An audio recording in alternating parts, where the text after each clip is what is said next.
My name is Brielle Watts. I'm 32 years old, and I have been married to my husband for 6 years. Last month, we were all gathered at Carino's, a private event room my mother-in-law had reserved months in advance to celebrate my father-in-law's 65th birthday. There were 40 guests, soft lighting, a catered three-course dinner, and a projector screen set up in the far corner for a photo slideshow she had put together. It was supposed to be the most beautiful night of the year. Instead, my mother-in-law stood up mid-dinner, tapped her wine glass, and told the entire room that I had been stealing from the family business and having an affair with one of our clients. People went silent. Heads turned toward me. My husband's hand, which had been resting on mine, slowly pulled away. But I didn't panic. I didn't cry. I didn't even raise my voice. I smiled. Because 3 weeks before that dinner, I had already found everything. And I had been waiting for exactly this moment. Before I tell you what happened that night, please take a second to like this video and subscribe to HeartPath Stories. And drop a comment letting me know what country you're watching from. I love seeing where you all are. Now let me take you back to the beginning. Because you need to understand who my mother-in-law is before you can understand why none of what happened that night surprised me. My mother-in-law's name is Judith. She is 61 years old, sharp-eyed, and the kind of woman who says exactly the right thing in front of company, and a completely different thing when no one is watching. When my husband first brought me home to meet her, she smiled warmly, squeezed my hands in both of hers, and said she was so glad her son had found someone. But by the end of that first dinner, something had already shifted. A small comment here. A raised eyebrow there. Nothing anyone could point to directly, but enough that I noticed. Over the years, the comments became more consistent. "You're so independent, Brielle. Isn't it funny how some women just can't sit down?" Or, "I always imagined Sawyer with someone who prioritized family more, but everyone's different, I suppose." Always said with a smile. Always deniable. Always landing exactly where she intended them to. My husband, his name is Sawyer, never really saw it. He loves his mother the way a lot of good men love their mothers. With a kind of steady, quiet faith that makes it almost impossible to tell him she might be someone different behind closed doors. Every time I tried to bring it up, he'd listen carefully, nod, and say something like, "She means well. She just doesn't always know how to show it." And I'd let it go, because I loved him, and because I had learned to pick my battles. What I hadn't known, what none of us had known, was that Judith's problem with me had nothing to do with whether I was good enough for her son. It had everything to do with the family business. Sawyer's family owns a mid-sized architecture and design firm. His father Arthur built it over 30 years. When Sawyer and I got married, I joined the firm as a project manager. Over time, I worked my way into handling client relationships and the firm's operating accounts. I was good at it. Numbers made sense to me in a way that rooms full of relatives never quite did. What I didn't know, what I only discovered 3 weeks before that birthday dinner, was that money had been quietly leaving the firm's operating account for almost 2 years. Not large amounts at once. That was the point. Small, irregular transfers. Consulting fees for vendors I didn't recognize. Licensing payments for software subscriptions we didn't actually use. Each one small enough to look like noise. All of them adding up to something that was very far from noise. I had been doing a routine year-end review when I first noticed the pattern. I didn't say anything immediately. I pulled the full records. I cross-referenced dates and vendor names. I called a friend of mine, someone I trust completely, who works in financial compliance, and asked him to help me trace where the transfers were going. It took 4 days. When he called me back, his voice was careful. He asked me to sit down before he said anything. The transfers were going into 2 personal accounts. One was registered to my mother-in-law. One was registered to my brother-in-law, Felix. Felix is Sawyer's younger brother. 28 years old, charming in the way that people who never had to earn anything tend to be charming. He had joined the firm 2 years ago at Judith's insistence. Technically as a business development coordinator. Practically as someone who showed up when he felt like it and disappeared when he didn't. The total across 22 months was just over $131,000. I sat with that information for 3 days. I didn't tell Sawyer yet. I needed to understand the full picture first. I needed to know if there was any explanation I hadn't considered. There wasn't. And then, 4 days before the birthday dinner, something else happened. My work email flagged a security notice. Someone had attempted to access my account from an unrecognized device. The alert included the device's network identifier and the location of the attempt. It had come from inside of the firm. I asked my compliance friend to dig one more layer. He came back to me within 24 hours. The login attempt had originated from Felix's work laptop. I spent the following 3 days quietly preparing. I printed records. I organized everything into a folder. The financial transfers, the account registrations, the security alert, the device trace, and saved a digital copy in a cloud folder I could access from any screen with an internet connection. Then I carried my laptop in my bag every single day, and I went to Arthur's birthday dinner, and I waited. The room at Carino's was warm and full when we arrived. Round tables with white linens and small candles. A bar near the entrance where people were already laughing and catching up.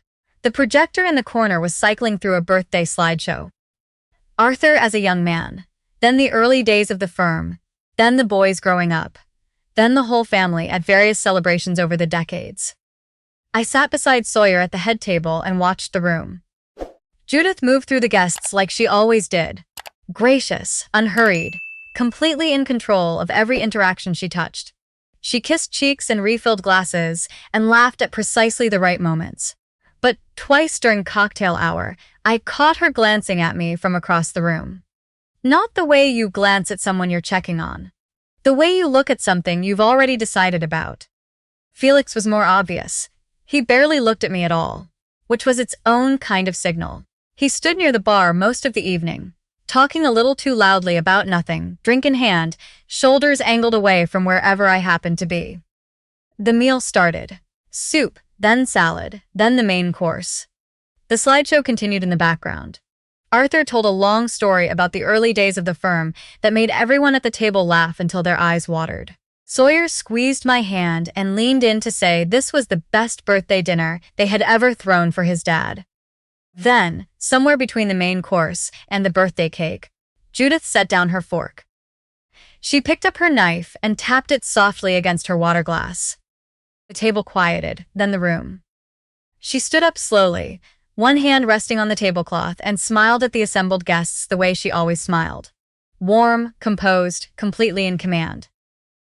"Before we bring out the cake," she said, "I think we all need to have a conversation about something that has been weighing very heavily on me for a long time." Sawyer frowned slightly and glanced at his father. Arthur looked uncertain in the way people look when something arrives at a celebration that has no place there. Judith turned toward me. Not rushed, not angry. The way you look at someone when you've rehearsed the moment so many times you don't need to feel it anymore. "I think everyone at this table deserves to know," she said, "that there are some serious questions about what has been happening inside our firm. Specifically, about where certain client accounts have been going, and about who is responsible." The room had gone very quiet. Someone near the bar set down their glass. Judith picked up her phone. She had prepared a full presentation, organized, formatted, clearly something she had been building for a while. There were screenshots of what appeared to be emails, correspondence between me and a senior contact at a competing firm discussing the transfer of accounts. There was a typed summary of the irregularities she claimed I had introduced into the billing system, and there were messages that appeared to show a personal relationship between me and the outside contact. Intimate messages. The kind that, shown to a room full of people, are designed to make you feel like the walls are closing in. "I didn't want to do this here," she said, with exactly the right amount of reluctance in her voice. "But after everything I have seen these past few months, I could not stay silent. This family deserves to know the truth. Sawyer deserves to know the truth." She turned the phone screen outward for the guests nearest to her. Heads leaned in. Whispers began to move through the room like water. Sawyer had gone still beside me. He was no longer looking at Judith. He was looking at me. Judith kept talking.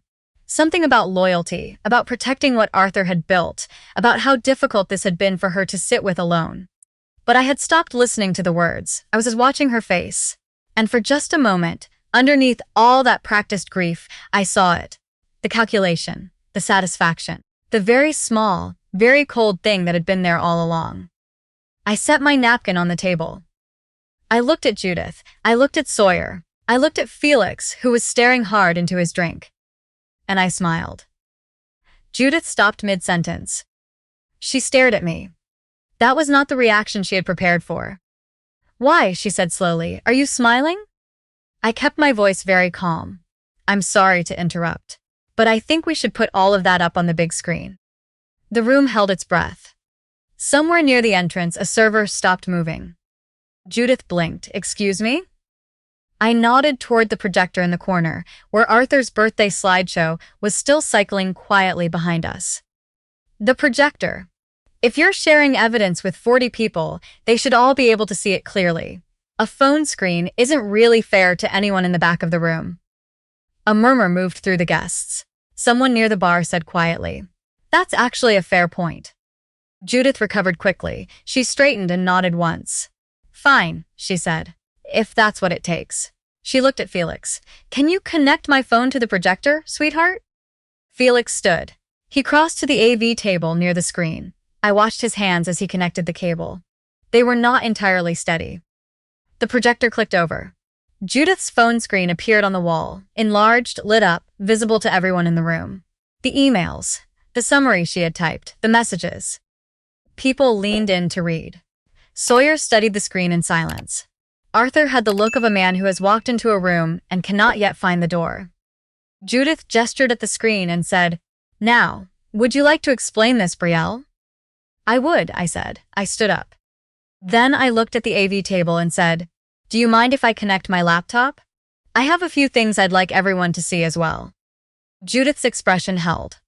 But something in her left hand, resting flat on the tablecloth, curled very slightly inward. Felix looked at his mother. She nodded, once slowly. "Go ahead." I had carried my laptop in my bag every single day for 3 weeks. I had been ready for this moment, just not sure when it would come. I crossed to the AV table, connected the cable, and opened the cloud folder. "I want to start with something that happened about a month ago," I said. I opened the first document. The security alert from my work email appeared on the projector screen. The date, the time, the notification that an unauthorized login had been attempted from an unrecognized device.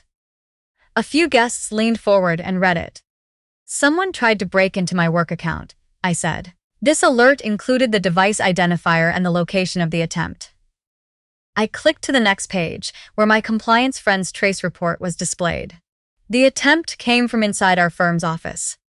And when I had a professional identify the device, we were able to determine exactly which computer it came from. I clicked again. A device registration record appeared on the screen. Felix's name, his work laptop's serial number. The timestamp matched the security alert exactly.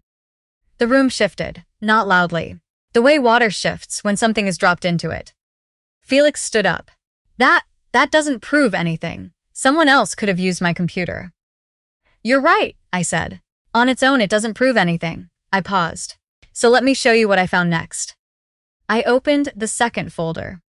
The operating account statements came up on the projector. 22 months of records, with 43 irregular transfers highlighted in yellow. I had labeled each one with the vendor name, the amount, and the date. "These are transfers out of the firm's operating account," I said. "I found them during a year-end review 6 weeks ago." I didn't recognize any of the vendor names, so I asked a financial compliance professional to trace where the money was going. I clicked to the next slide. 2 account names appeared on the wall. One was registered to Judith. One was registered to Felix. The room did not make a sound for a full 3 seconds. Then Arthur said his wife's name, just once, in a voice I had never heard him use before. Judith did not look at him.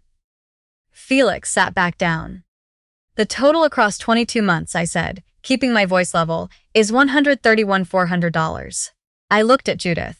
I looked for documentation, receipts, invoices, vendor contracts, anything that would explain these payments as legitimate business expenses.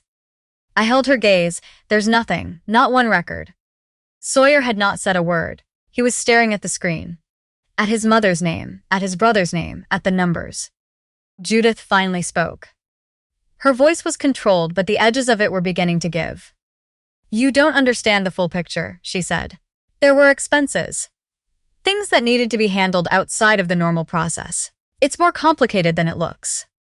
"Then show us the documentation," I said simply. She didn't answer. Felix tried. He said the records could have been altered. He said I was the one who had access to the operating accounts. He said this was exactly what someone who had been embezzling would do.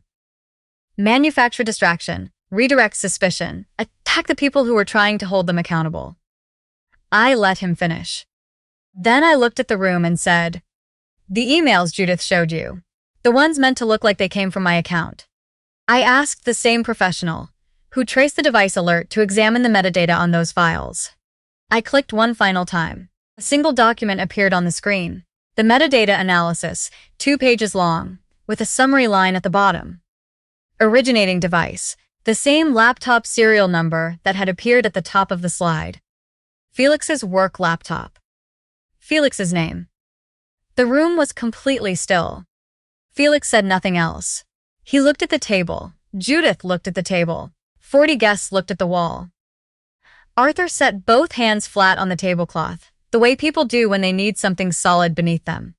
He closed his eyes for a moment. Then he opened them and looked at his wife and his younger son for a long time without speaking. Sawyer stood up from his chair. He walked around the table and came to stand beside me. He didn't say anything to me at first. He just stood there, next to me, facing his mother. And after everything, that was the moment that made my throat tighten. Not the screen, not the records, not any of it. Just him, standing there. Then he looked at Felix and said, in a very quiet voice, "You're going to tell me everything." Felix looked at Judith. Judith looked at the tablecloth. The birthday dinner did not continue the way it was supposed to. The cake was never brought out. Guests said their quiet goodbyes over the next 20 minutes, pausing to touch Arthur's shoulder on their way out, steering wide of the table where Judith and Felix were sitting. A few people stopped to squeeze my hand as they passed. One woman, a friend of the family I had always liked, held my hand for a moment and didn't say anything. She didn't need to. Arthur asked Judith and Felix to go home. He didn't raise his voice. He didn't need to. Sawyer and I stayed with Arthur until the restaurant closed. We sat in the dim room with the candles burned down and the projector finally dark, and Sawyer held his father's hand across the table. He told him he was sorry. Arthur shook his head and said there was nothing for Sawyer to be sorry for. Then Arthur looked at me and said he owed me an apology, that this had happened inside his family and he hadn't seen it. And he was sorry for that. I told him the only thing I wanted was for it to be over. The following week, Sawyer and I met with an attorney. The full financial records were turned over to a forensic accounting firm. Judith and Felix were formally removed from any operational role in the business. 2 months later, both of them entered into a civil settlement that included full restitution and a formal finding of financial fraud. The settlement is a matter of legal record. There was no criminal trial, but there were real consequences, the kind that follow you. Judith has not spoken to me since that night at Carino's. Felix sent one email about 3 weeks after the dinner. Sawyer read it and deleted it without showing it to me. I didn't ask to see it. What I think about most now, when that night comes back to me, isn't the projector screen or the room going still, or even the look on Judith's face in the moment she realized what was happening. What I think about is the 3 weeks before the dinner. The weeks when I was sitting alone with all of that information, knowing what I knew, not yet sure when or how it would come out. I was scared during those weeks. Not of Judith, not of what she was planning, but of what the truth would cost. What it would do to Sawyer to find out. What it would do to Arthur. What it would do to the version of his family he had believed in his whole life. That fear didn't lift until the moment I stood up at that table and connected my laptop to the projector. And then something in me went very quiet. Because I understood that the truth, once you stop being afraid of it, takes care of itself. You just have to be willing to stand in front of it. Sawyer and I still run the firm together. Arthur comes in 2 mornings a week. He says he isn't ready to step back entirely. And honestly, I'm glad. He's steadier than most people half his age, and the staff feels it when he's there. We still go to Carino's sometimes, on ordinary Tuesday evenings, when neither of us feels like cooking. We sit at a regular table in the main dining room, not in the private event room in the back. We order the pasta and split the tiramisu. The projector screen stands dark in the corner. Some nights, when the restaurant is quiet and the candles are low, I look over at it. Just a blank white rectangle on the wall. And I think about what it means when a room full of people watches the truth come out, watches it appear, line by line, in plain light, and cannot look away. Then I take a bite of tiramisu and I turn back to my husband, and we talk about something ordinary, a project deadline, or something funny that happened at the office, or what we want to do on the weekend.